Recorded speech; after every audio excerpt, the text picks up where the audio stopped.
आज मैं आपके साथ शेयर कर रही हूँ यूके ट्रिपल एससी द्वारा हुआ एग्ज़ाम 2016 सहायक लेखाकार का क्वेश्चन पेपर। आइए सोल्व करते हैं इस क्वेश्चन पेपर को। इसमें अगर कोई क्वेश्चंस का आंसर्स गलत हो जाता है तो आप कमेंट सेक्शन में बता सकते हो। इसमें हमारे पास क्वेश्चन नंबर 1 दिया गया है, हिंदी के व्यंजनों के वर्ग होते हैं। तो हिंदी के व्यंजनों के कितने वर्ग होते हैं? 5। आपको पता होगा इसमें होता है हमारे पास क वर्ग, च वर्ग, ट वर्ग, त वर्ग और प वर्ग। श्री राम ने, क्वेश्चन नंबर 2, श्री राम ने बाण से बाधी को मारा। इस वाक्य में बाण से कौन सा कारक है? तो इसका आंसर हो जाएगा बाण से, यानी कि किसी चीज़ से बाण से। तो इसका ऑप्शन सी हो जाएगा। शुद्ध शब्द कौन सा है? तो शुद्ध शब्द यानी आंसर ऑप्शन बी, सच्चिदानंद। दोहा के ठीक विपरीत छंद को कहते हैं? ऑप्शन ए, सोरठा। अलंकार के मुख्य भेद होते हैं 2। अंधे की लाठी मुहावरे का अर्थ है एकमात्र सहारा। Option A. निम्नलिखित में से कौन जातिवाचक संज्ञा है? तो जो किसी की जाति के बारे में बताता हो, जैसे कि ऑप्शन नंबर बी, मनुष्य। जो कम बोलता है, अल्पभाषी। Option A. कृपया जाए, यह कैसा वाक्य है? तो इसमें हम जैसे किसी से कह रहे हैं ना, अनुरोध कर रहे हैं, प्लीज़ आप ही कर दीजिए या कर दीजिए। तो इसमें हमारे पास हो जाएगा ऑप्शन नंबर सी, अनुरोधवाचक। उत्तराखंड की द्वितीय राजभाषा क्या है? संस्कृत। तो प्रथम हिंदी। निम्नलिखित को सुमेलित कीजिए। ऑप्शन नंबर ए, ये महादेवी वर्मा जी का जो यामा संकलन है ना एक, और हमारे पास जयशंकर प्रसाद, कामायनी, कबीरदास, बीजक, तुलसीदास, रामचरित मानस। पीने की इच्छा के लिए एक शब्द, पिपासा। संगीतकार कविता के कवि है? तो इसका आंसर हो जाएगा option number A, Mangalesh Dabral. Mangalesh Dabral ji की अगर हम और रचनाओं की बात करें तो इसमें हमारे पास एक आ जाएगी पहाड़ पर लालटेन। इनका काव्य संग्रह है पहाड़ पर लालटेन, घर का रास्ता,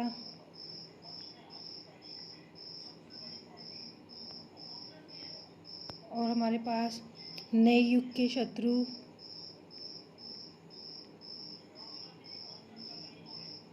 नए युग के शत्रु। और मंगलेश डबराल की अगर हम जन्म की बात करें तो इनका जन्म 16 मई 1948 को टिहरी गढ़वाल के उत्तराखंड के टिहरी गढ़वाल राज्य में हुआ था। और इनके पिता का नाम मित्रानंद डबराल और माता का नाम सत्येश्वरी देवी था। और इनके अगर हम गद्य खंड की बात करें तो इनका गद्य खंड हो जाएगा लेखक की रोटी, कवि का अकेलापन, शायद वर्षा हो। अर्थ के आधार पर वाक्य है। क्वेश्चन नंबर 14, इसमें हमारे पास आता है शायद। इसमें मतलब हमें कंफर्म नहीं है कि हाँ वो काम होगा कि नहीं होगा। तो इसमें हमारे पास ऑप्शन नंबर सी,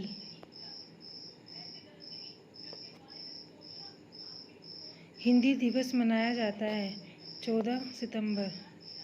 फूलदेही त्योहार मनाया जाता है चैत्र मास की संक्रांति को। निम्न में से कौन सा शब्द, अब हमारे पास आता है क्वेश्चन नंबर 17, हिंदी भाषा की लिपि है? ऑप्शन नंबर ए, देवनागरी। देवनागरी। क्वेश्चन नंबर 18, दिग्गज शब्द में कौन सी संधि है? तो ये हो जाएगी व्यंजन संधि। निम्न में से क्वेश्चन नंबर 19, निम्न में से कौन सा शब्द वर्तनी की दृष्टि से शुद्ध है? ऑप्शन सी, आशीर्वाद। सृजन शब्द का सही विलोमार्थक शब्द है? तो उसका हो जाएगा ऑप्शन नंबर ए, विनाश। आप देख सकते हो जो 3 है ना, इन तीनों का एक ही आंसर हो रहा है। ऐसे हम ना ऑप्शंस को एलिमिनेट करके भी आंसर निकाल सकते हैं। जैसे उत्पत्ति, मतलब किसी का जन्म होना, किसी चीज़ का खोज, उसमें भी किसी चीज़ का निर्माण होता है। जैसे हमने कोई चीज़ खोजी है, आविष्कार का मतलब भी वही आता है, हमने किसी का निकाला, तो इसमें अगर कुछ अलग हो रहा है तो वो विनाश है। अब हमारे पास उत्तराखंड के क्वेश्चन स्टार्ट हो गए हैं। 2011 की जनगणना के अनुसार उत्तराखंड में महिला साक्षरता कितनी प्रतिशत है? तो इसमें अगर हम 2011 की जनगणना के अनुसार बात करें तो महिला साक्षरता हमारे पास 70 है, 70%। औसत साक्षरता की अगर हम बात करें तो औसत साक्षरता हमारे पास 78.82% है। पुरुष ये तो ये फीमेल की होगी। अगर हम मेल की बात करें तो मेल की हमारे पास 87.40% है, 40%। और अगर हम ये राज्य की बात करें कि कौन सा राज्य सर्वाधिक साक्षरता राज्य है, तो देहरादून।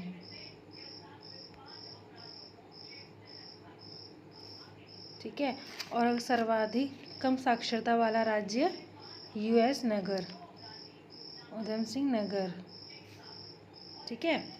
और अगर हम बात करें सर्वाधिक पुरुष साक्षरता वाला राज्य, तो ये हमारे पास हो जाएगा रुद्रप्रयाग। और सर्वाधिक महिला साक्षरता वाला राज्य हमारे पास कौन सा हो जाएगा? देहरादून।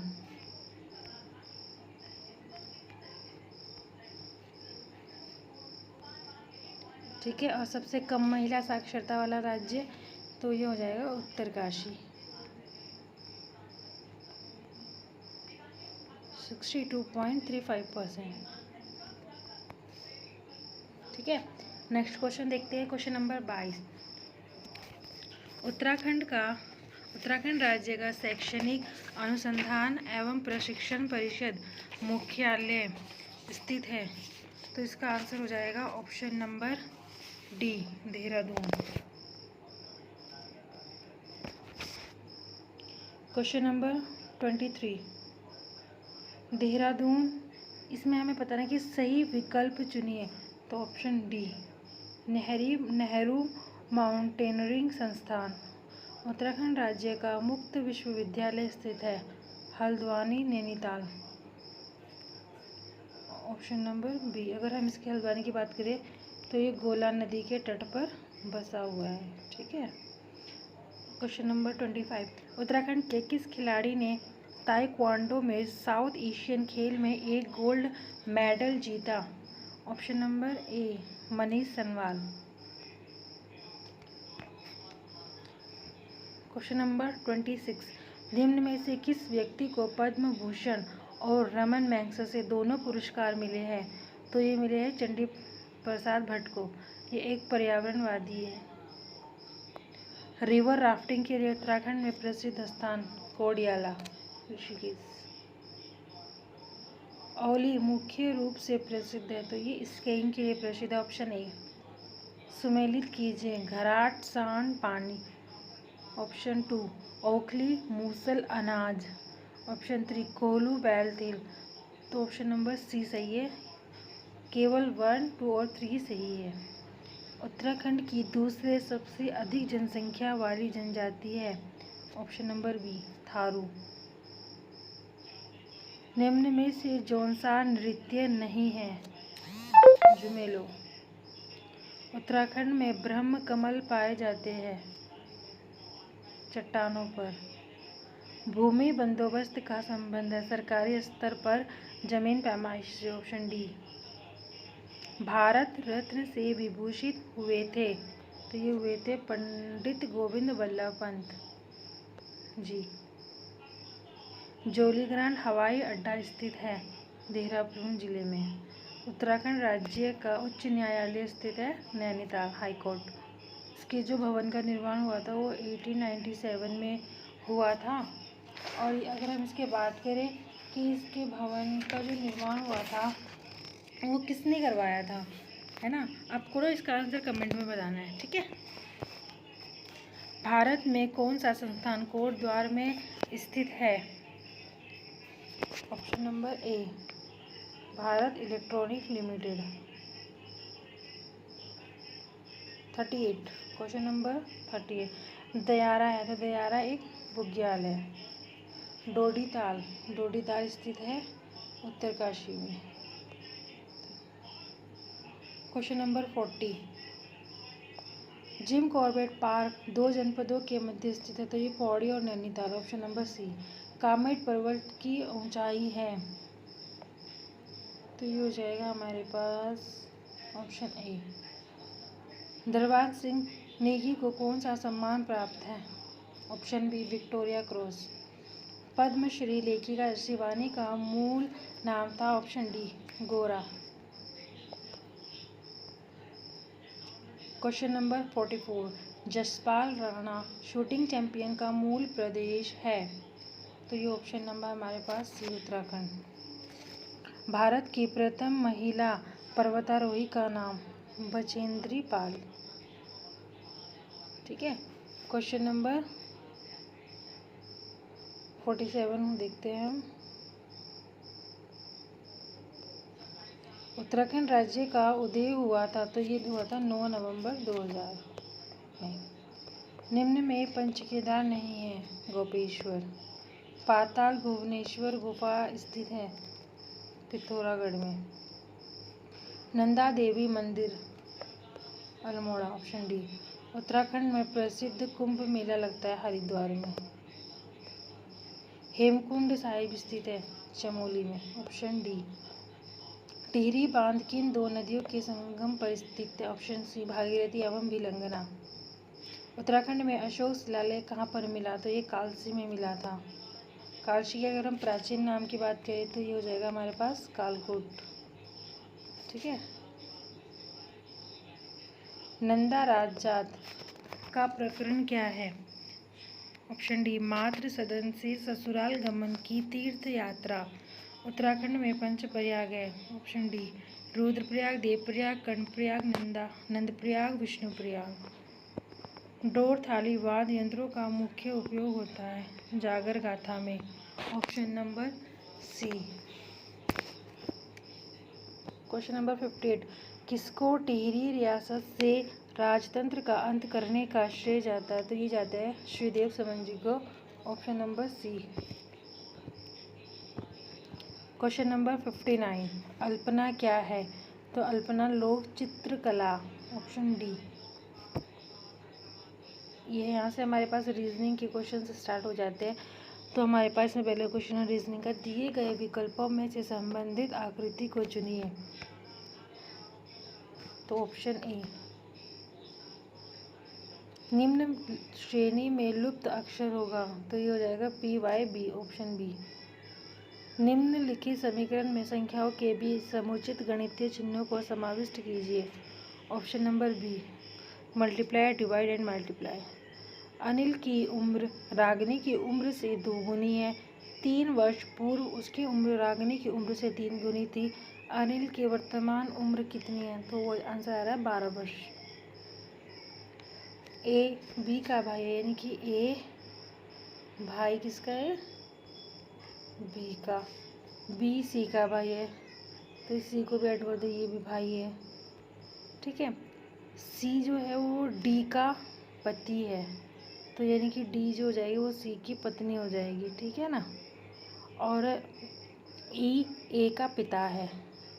ई ए का पिता है, ये पिता है तो ये तीनों भाई है, ये इनके पापा हो गए तो इनका संबंध पूछा ना तो ये हो जाएगी पुत्र वधू। Option number B. Bill Gates का संबंध है तो ये है विंडोज से।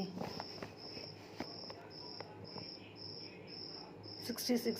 निम्न में से कंप्यूटर की मेमोरी मापक नहीं है तो ऑप्शन डी हर्ट्ज। निम्न में कंप्यूटर की भाषा तो बेसिक CCC जावा, ये हो जाएगा ऑप्शन डी। निम्न में कौन ऑपरेटिंग सिस्टम नहीं है? Google app. Option D. दिए गए विकल्पों में से विशब्द शब्द चुनिए। शटलकॉक। Option C. दिए गए विकल्पों में से संबंधित शब्द चुनिए। दमा, फेफड़े, ऐसा हो जाएगा आँखें। Option A. निम्न को सुमेलित कीजिए।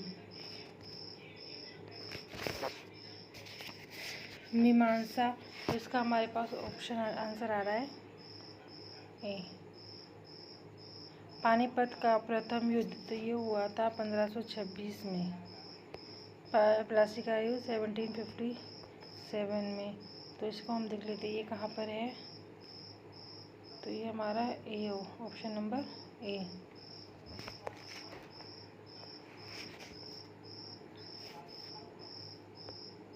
ऑप्शन नंबर 4, निम्न को सम्मिलित कीजिए बॉक्साइट मैग्नीज अभ्रक। तो इसका आ रहा है क्वेश्चन आंसर नंबर 4। ठीक है।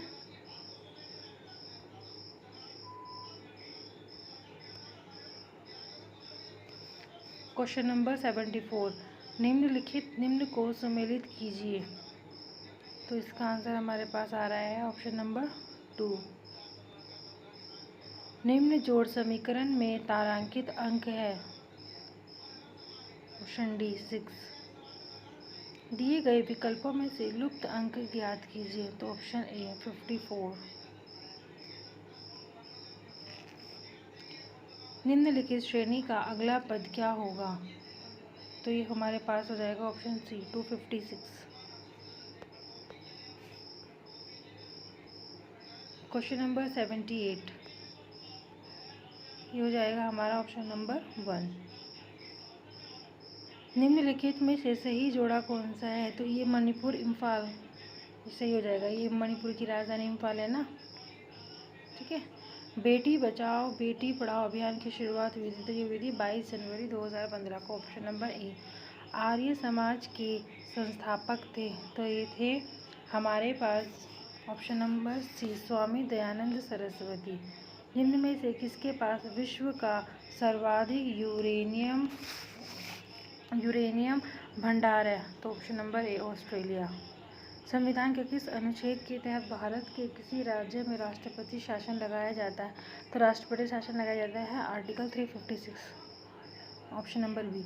यूनेस्को का मुख्यालय स्थित है तो पेरिस, ऑप्शन नंबर डी। निम्न में से सही विकल्प है। तो ये बंगाल विभाजन जो हुआ था वो 1905 में हुआ था। जलियांवाला बाग की अगर हम बात करें तो ये 1919 में हो रखा है।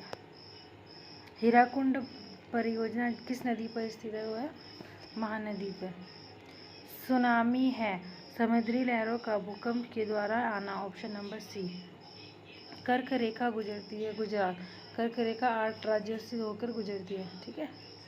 सीढ़ीदार खेती संबंधित है। तो ये उत्तराखंड से संबंधित है।